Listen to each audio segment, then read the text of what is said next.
सपा अध्यक्ष अखिलेश यादव ने चल दिया एक नया दांव। क्या विपक्षी एकता को मिलेगी मजबूती? 2024 को लेकर बनने वाला है नया समीकरण। सब कुछ राहुल पर ही डिपेंड होगा। अखिलेश ममता ने राहुल को दिए संकेत। क्या कांग्रेस समझेगी सियासत? अखिलेश की इस रणनीति से पीएम मोदी का सपना हो जाएगा ध्वस्त। बीजेपी की सियासत हो जाएगी ध्वस्त।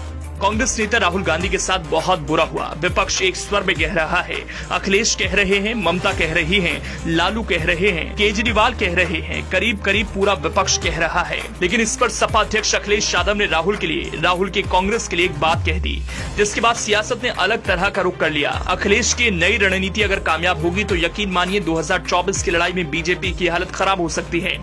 प्रधानमंत्री नरेंद्र मोदी का सपना ही रह जाएगा। जिस नेहरू सरनेम को लेकर पीएम मोदी ने राहुल को संसद में लताड़ा था, कांग्रेस को आईना दिखाने की कोशिश की थी, उस नेहरू के करीब नहीं जा पाएंगे। 3 बार प्रधानमंत्री बनने का सपना ध्वस्त हो जाएगा। पहले सुनिए अखिलेश ने क्या कहा, उसके आधार पर समझने का प्रयास करेंगे इस बयान के मायने क्या है।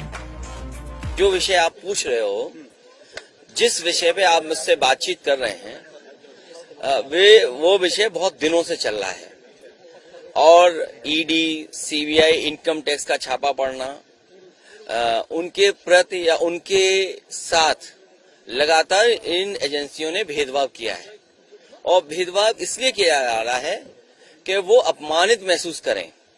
ईडी, सीबीआई, इनकम टैक्स ये लगातार राष्ट्रीय दल, नेशनल पार्टीज कोशिश करती हैं रीजनल पार्टीज को अपमानित करने के लिए, बदनाम करने के लिए। एक जमाने में जब कांग्रेस राष्ट्रीय पार्टी थी तो वो क्षेत्रीय दलों के ऊपर सीबीआई, ईडी और इनकम टैक्स के छापे लगवाती थी।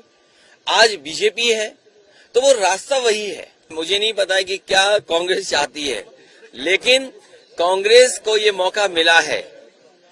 कर्नाटक में देवेगौड़ा जी की पार्टी, उनके साथ खड़े हो जाए, उनकी मदद करें और जो दल हैं उनका विश्वास लें, उनको उनकी भूमिका को इम्पोर्टेंस दें तो कामयाब हो जाएंगे।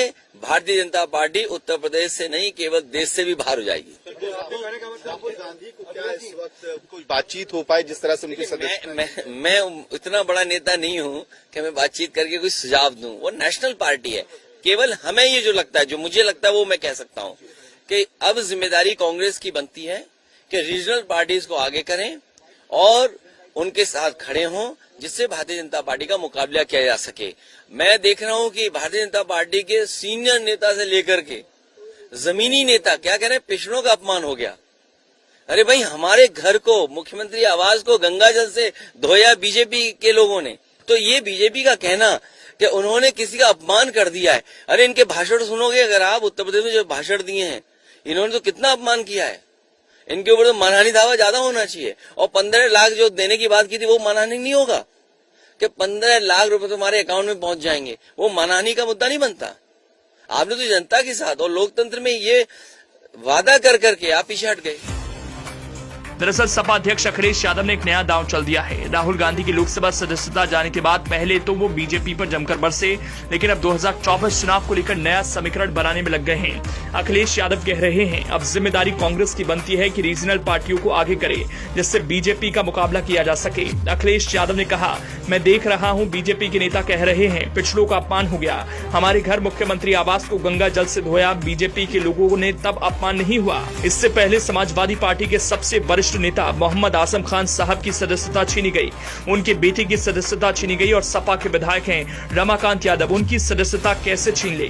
सपा के दीपक यादव को झूठा फंसा दिया। रीजनल पार्टीज को अपमानित करने और उन्हें बदनाम करने के लिए ईडी, सीबीआई, इनकम टैक्स से लगातार राष्ट्रीय पार्टियां कोशिश करती हैं। जब कांग्रेस सत्ता में थी तो वो क्षेत्रीय दलों पर ईडी, सीबीआई और इनकम टैक्स के छापे लगवाती थी। आज बीजेपी है, रास्ता वही है, साफ है।